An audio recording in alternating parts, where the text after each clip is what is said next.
Salut les gars, nouveau vlog de documentation de mon processus d'expatriation, de déménagement à Dubaï. Ce sera vraiment la première grosse partie de ce vlog, un peu en facecam. Et la deuxième partie de ce vlog, ça sera une séance full body avec mon ami Kevin qui est venu me rendre visite juste avant que je parte, quoi, parce qu'on se reverra pas entre temps. C'est un coach à distance et coach aussi en présentiel, qui était un de mes tout premiers coachés en 2020 quand j'avais pas encore de page d'avant-après développée, pas beaucoup de témoignages, pas beaucoup d'expérience de terrain à faire progresser les autres, mais avait fait vraiment confiance depuis le début. Donc, actuellement, ma société à Dubaï est en activité sous le nom de Anton Schmidt Fitness Coaching. On peut pas faire plus simple. Sous cette société Anton Schmidt Fitness Coaching, je peux réaliser 3 activités principales. Mon coaching à distance, exactement en fait ce que je fais déjà en France sous mon statut d'auto-entrepreneur. Mon coaching en présence, que je ne fais pas en France, mais que je peux exercer, j'ai ma carte pro, etc. Et troisième activité, la gestion de projet, notamment pour aider des coachs à se développer, à adopter de meilleures manières de travailler, à développer leurs outils de travail. Ça ne fait pas vraiment partie de mes activités actuellement, mais c'est quelque chose que j'ai envie de mettre en place sur le long terme, avec mon expérience personnelle tout simplement, en tant que coach qui vit de sa passion et qui vit de son coaching. Sur Instagram, sur YouTube, tu vois la quantité phénoménale de coachs en ligne. La réalité, c'est que une infime partie de ces personnes-là arrivent réellement à vivre de leur coaching en ligne. Donc c'est quelque chose que j'ai envie un petit peu de développer sur le long terme. Je suis vraiment focus 100% sur mon coaching à distance pour le moment et sur la progression de mes coachés. Sous cette société-là, en fait, je me réserve des possibilités. Avec cette société qui est en activité du coup à Dubaï, il ne manque plus que moi, tout simplement parce qu'une fois que la société est en place, je peux me délivrer mon visa. Il ne manque plus que moi pour aller faire la visite médicale, prendre mes empreintes et obtenir ma carte d'identité locale, mon Emirates ID, pour obtenir mon numéro de téléphone, un compte bancaire pro et perso, et ensuite louer mon appartement. Il reste pas mal de choses à faire. Je pars quand? Là, on est le 26 mars quand je tourne la vidéo, et je pars le 15 avril, aller sans retour, à l'aéroport de Bordeaux en matinée, et j'arrive, j'ai une petite escale en Allemagne, j'arrive là-bas le soir aux alentours de 22h, 22h30 heure locale. J'ai mon Airbnb qui m'attend à la sortie de l'aéroport pour 4 semaines. J'ai pris un Airbnb qui se situe à Business Bay, Dubaï. Je suis à 10 minutes à pied aussi d'une très bonne salle, le Warehouse Gym, et je suis à 20-25 minutes à pied de mon ami Aurélien à la Maison de la Masse que tu connais peut-être sur Instagram. Ces 4 semaines en Airbnb, à quoi vont-elles me servir? Tout simplement à finaliser toutes les démarches administratives nécessaires pour que je puisse trouver un appartement. Une fois que j'arrive sur le territoire, j'ai un tampon sur mon passeport, et grâce à ce tampon-là, je vais pouvoir prendre mon rendez-vous pour la visite médicale. Je me fais accompagner par une agence d'expatriation, la même agence qui a aidé aussi Aurélien à s'expatrier, et mes autres coachés qui sont déjà là-bas à s'expatrier aussi. Dès que j'ai mon tampon, on peut programmer une visite médicale qui va en fait permettre de voir si j'ai pas de maladie, si je suis en forme, tu vois. Enfin, vraiment, voilà, il n'y a pas trop de soucis. Sauf si tu es vraiment dans un cas critique. À mon sens, tu ne penses pas trop à t'expatrier à Dubaï. On peut prendre mes empreintes. Et une fois que j'ai mes empreintes, on peut faire l'Emirates ID. Une fois que j'ai mon numéro de téléphone, mon compte bancaire actif, eh bien, je peux louer un appartement sur 1 an. Là-bas, ça fonctionne un petit peu différemment. Si tu as 1 an de loyer à l'avance, tu es tranquille. Peu importe si tu as un emploi, si tu n'as pas d'emploi. Tant que tu as l'argent et que tu peux payer ton année, boum, tu payes ton appartement, t'es tranquille. Il y a d'autres méthodes de fonctionnement là-bas, tu peux payer en 4 chèques, mais en général, ton appartement te coûte un petit peu plus cher que si tu le payes en une fois. C'est un bail d'1 an, donc les propriétaires du logement peuvent soit te proposer de renouveler au même tarif, soit, et c'est souvent ce qui se passe en fait, les tarifs augmentent d'une année à l'autre. Donc là, soit le tarif reste abordable pour toi et tu peux re-signer dans ton appartement pour 1 an de plus, soit tu pars pour une autre zone plus abordable. Les timings vont être un petit peu serrés, parce qu'en gros, avec la visite médicale, la prise d'empreinte, la création de mon Emirates ID, compte bancaire, etc., normalement, ça devrait prendre 2 à 3 semaines. Mon appartement Airbnb, je l'aurai pour 4 semaines. Les appartements que je suis en train de regarder dans la zone Business Bay, c'est aux alentours des 16 000, 17 000 euros l'année dans un studio là-bas. Ce qui peut paraître cher quand tu compares forcément au prix des loyers en province, en France. Si tu compares au loyer d'appartements au cœur de Paris, au cœur de Londres ou au cœur de New York ou je sais pas, de Sydney ou ce genre de ville, en fait, c'est en dessous même des moyennes. Les commodités aussi que tu as dans tes résidences sont complètement différentes des commodités que tu peux retrouver dans des buildings parisiens. Et les résidences, en fait, sont dotées de la fibre, ont une piscine privatisée pour les résidents, ont une salle de sport privatisée pour les résidents. Bon, on est d'accord que c'est pas une salle de sport aussi bien fournie qu'une vraie salle. Mais d'appoint, c'est très bien pour aller faire ton isolation haut du corps, bas du corps, peu importe. Je me vois m'entraîner dedans, quoi. Pour faire un peu d'isolation bras ou quoi, ça se fait dans la salle de la résidence, donc je trouve ça super bien. D'ailleurs, le loyer, ça représente le plus gros pourcentage des dépenses mensuelles que j'aurai là-bas. À peu près 1500 par mois sur la zone Business Bay que je suis en train de regarder actuellement. Mon Airbnb est justement à Business Bay, donc en fait, ça va pouvoir me permettre de visiter un peu des appartements sans avoir besoin de prendre un Uber, un taxi, peu importe, et je pourrais faire les choses à pied. Au niveau des avant-après de mes coachés, il y a Sacha du coup, qu'on a très bien fait progresser sur cette année qui vient de se dérouler. Dis-toi qu'il est plus lourd actuellement avec un niveau de masse grasse très similaire. On est à 93 kg actuellement. Magnifique, magnifique. Et avec Sacha, on a l'objectif d'aller en compétition en 2025. On va partir sur la séance avec Kevin, full body. Voilà. On est parti. Si jamais tu as des questions, des commentaires ou peu importe sur tout ce qui concerne Dubaï, n'hésite pas, commentaire, je réponds comme d'habitude toujours à tout. Let's go. On est arrivé sur la séance full body avec Kevin qui est aussi un coach à distance. Bonjour. Il fait aussi pas mal de présentiel lui. Mon format actuellement c'est push-pull legs et full body pour terminer la semaine. En ce moment un peu plus de mal à récupérer sur les 5 séances donc je suis repassé à 4. J'ai surtout l'objectif d'aller chercher un PR au soulevé de terre jambes tendues, à la barre, incliné Smith. C'est vraiment mes 2 gros objectifs sur cette séance là et on va essayer d'apporter quelques explications, quelques conseils comme d'habitude. Yeah. I wake up every morning with my head up in a daze. I'm not sure if I should say this, fuck I'll say it anyway. Everybody tries to tell me that I'm going through a phase. I don't know if it's a phase. Premier exercice de la séance, on est parti du coup sur le jambes tendues. J'ai retiré ma pause de 2-3 secondes à l'étirement comme j'avais présenté sur les précédents vlogs et les performances comme tu t'en doutes sont beaucoup plus importantes et je suis d'ailleurs sur des records absolus en termes de performance comparé à mon ancienne prise de masse. La semaine dernière, j'ai validé le mouvement sans pause à 165 pour 5 reps et aujourd'hui je suis censé ajouter 2,5 et donc passer à 167,5. Je vais pas te cacher, on va vivre un peu pour les caméras. 170 aujourd'hui donc je vais faire plus 5 plutôt que 2,5 et on va voir ce que ça donne directement.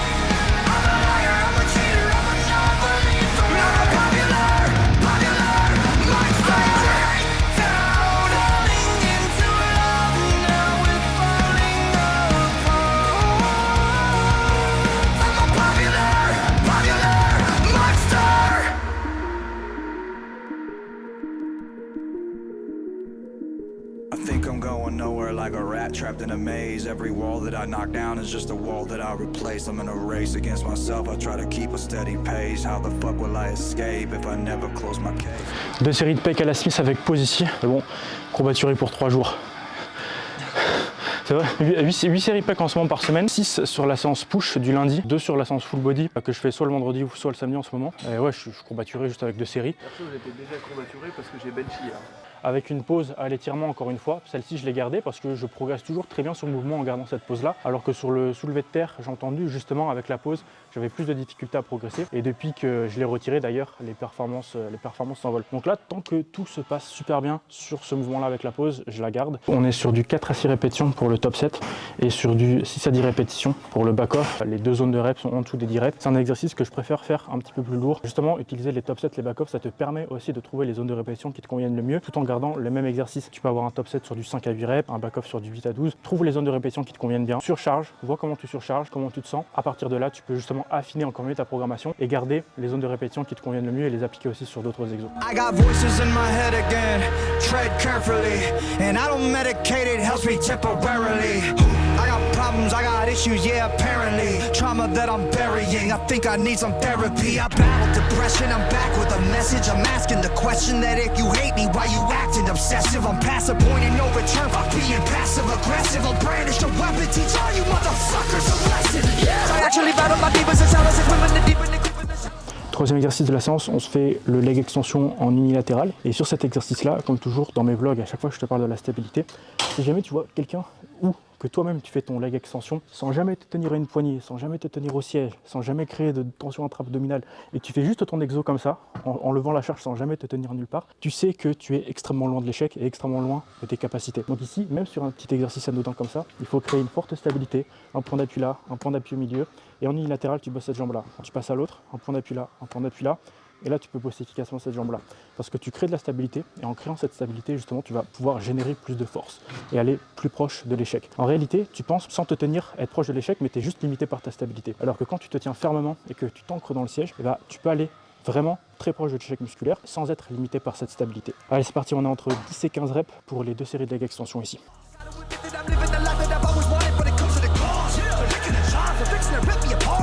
scars. I'm lifting the bar, I'm lifting the end of the stars. I'm like I shot up a adrenaline, mixed with some Ritalin. Started a battle, but bitch, I'm gonna finish it. Think you can stop me, not even a little bit. Nowadays, everybody's so sensitive. Picking my words and you pick it apart. Tripping on nothing, just get in the car. Gripping it.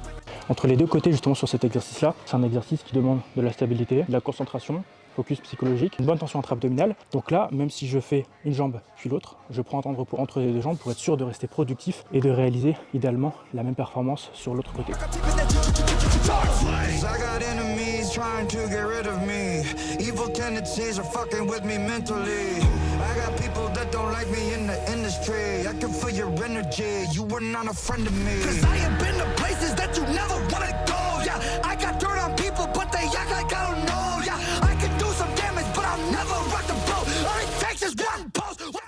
J'ai dans ma salle, j'ai déjà le repère. Là, j'ai fait 16 reps. Je pense qu'il m'en restait encore. Je dois être à 37,5. Et là, du coup, j'étais à 35. Sous courbature déjà au niveau des cuisses. Parce que j'ai fait une séance push où il y avait du hack squat lundi ou mardi. Et j'ai encore des courbatures. J'ai une petite anecdote. Je suis en pleine prise de masse. Je vais vous annoncer comment gagner 3 kilos en un jour. Vous faites un petit chinois à volonté. Moi, je l'ai fait avec la team Afit à Bisca, qu'on embrasse. Samedi matin, 72,5. Tout va bien. Et le dimanche matin, réveillé par des maux de ventre, je vais me peser 75,3. Donc plus 3 kilos, hyper mal au ventre. Pourtant, j'avais pas abusé, je pense. Giga mal au ventre. Je vais dans les toilettes pour vomir et ça a pas marché. Je suis resté juste mal au ventre, mais j'avais pris 3 kilos. Ne vous inquiétez pas, ça revient assez rapidement à la normale avec la reprise des habitudes. C'était sympa, je pense que je vais faire ça tous les week-ends. C'était pas mal.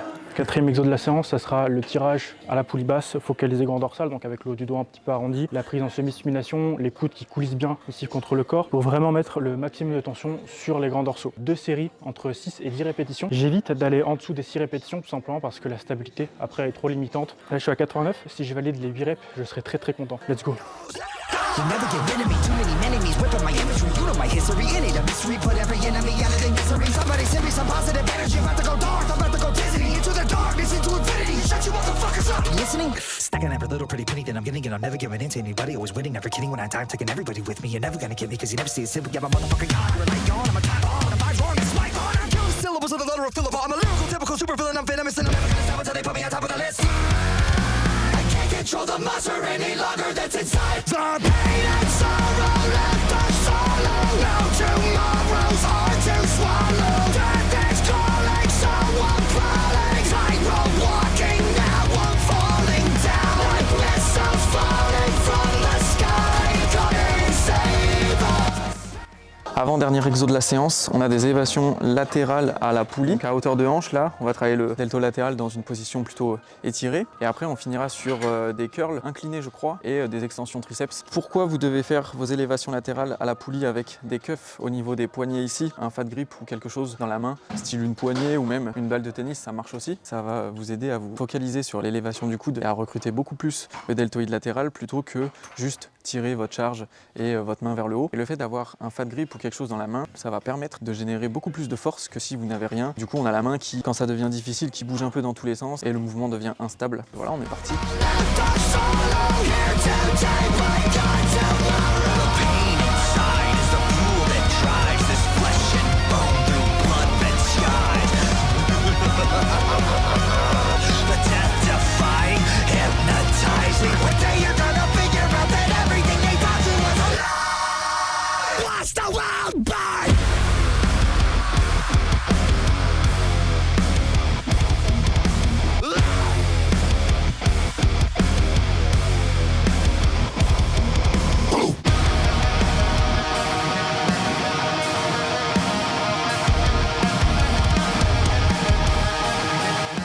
On vient de terminer l'isolation épaules-bras. Je suis personnellement là à 81,7 kg aujourd'hui avec une moyenne de poids de corps de 82 kg pour la semaine précédente. Donc ça fait un bon contraste par rapport au précédent vlog où j'étais à 79 kg de moyenne et le vlog encore d'avant j'étais à 77 kg de moyenne. Ça vient encore plus marquer le contraste quand tu sais que à la fin de ma saison de compétition, donc pour AF PBN qui était fin novembre, j'étais sur scène à 73 kg. Donc là, on est à plus 9 kg depuis la première semaine de décembre. Ça se voit sur le physique. Le physique reste assez propre. On a encore un peu de définition musculaire. Il y a plus de rondeur et on check tout ça sur le posing tout de suite. The voices in my head keep on telling me to pray, cause I'm spinning like a carousel, circling the train. Hit the bottom of the bottle, I don't wanna feel the pain, but that is all I got for now. I don't wanna talk about the voices in my head keep on begging me to stay. If I pull the trigger now, then the demons go away. And I know my time is coming, so there ain't no time to waste. So that is all I got for now. I don't wanna talk about the voices in my head keep telling me to choose a side. It's heaven or hell, like it's do or die. I'm a sad boy, you know better. Please don't make this last forever. The voices in my head keep telling me I'm not okay. It's feeling like a hurricane in my brain. Dark clouds, hard times, bad weather. Please don't make. Là, j'ai 72,5, 73 en moyenne. C'est un de tes meilleurs poids de corps, c'est ça? Ouais, meilleur poids de corps en ce moment et meilleure définition avec ce poids de corps. Voilà. Une prise de masse qui est bien en route. Ouais. Allez, on voit ce que ça donne. On va te guider un peu sur le posing. Et là, essaie de te pencher un petit peu plus vers l'avant par rapport à la caméra. Voilà, c'est ça. Lève un peu tes coudes. Yes. Ouais, les poings un tout petit peu plus haut sur ta taille. Voilà. Cache un peu tes poings en les mettant un peu plus devant. Voilà. Pousse tes coudes bien vers l'avant au maximum. Penche-toi comme si tu allais tomber limite. Ouais, c'est bien, on voit bien les trapèzes, on voit bien les grands dorsaux qui pop. Ouais, c'est bien, c'est bien. Et là, tu te penches vraiment comme si tu allais tomber vers l'arrière. Voilà, très très beau le dos là. Très très beau le dos. Essaie de te pencher encore plus. Ouais, pas mal du tout. Être timide sur un lat spread, tu auras peut-être le coude comme ça, alors tu dois vraiment le pousser vers l'avant. Tu vois, pousser vers l'avant, ouvrir la poitrine.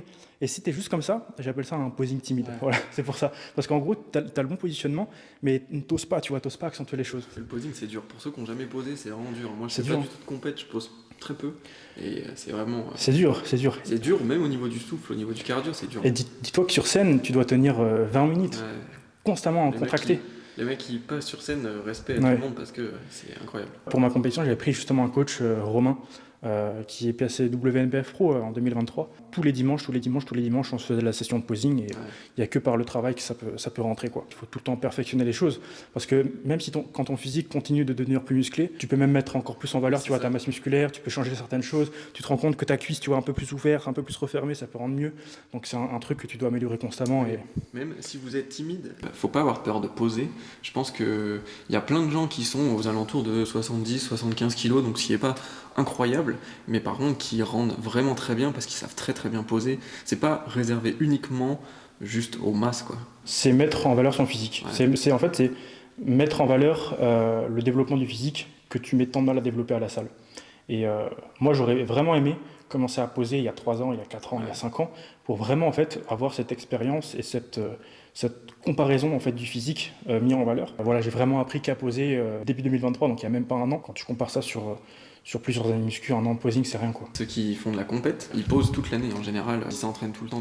Et justement, en off-season, tu es moins motivé de poser parce que justement, tu as moins de définition musculaire, tu vois moins tes muscles se contracter, tu vois moins tes pecs vibrer sur les poses, etc. C'est un peu moins motivant. Souvent, en plus, quand tu es beaucoup plus sec, du coup, tu vois un peu mieux les améliorations à faire pour mieux contracter, mieux fibrer certaines parties. C'est hyper important justement de garder la routine en off, travailler son endurance et vraiment peaufiner, tu vois, quand tu es vraiment très très sec et que tu vois un peu plus ta définition à l'approche d'une compète. On va aller manger parce que comment ça? Ouais, on a faim là. Bon, après, on est parti manger dans un resto en centre-ville d'Ax, un Pokéball, c'était très très bon. Et j'ai complètement oublié de prendre la suite en vlog. Bref, on est rentré à la maison là. Je te présente un peu ce que j'ai commandé sur Prozis pour la prise de masse qui se poursuit. Comme tu as vu sur le Physique Update, ici quasiment 83 kilos. Des trucs en fait que je peux consommer rapidement avant de partir à Dubaï parce que je vais pas laisser une tonne de bouffe en France, quoi.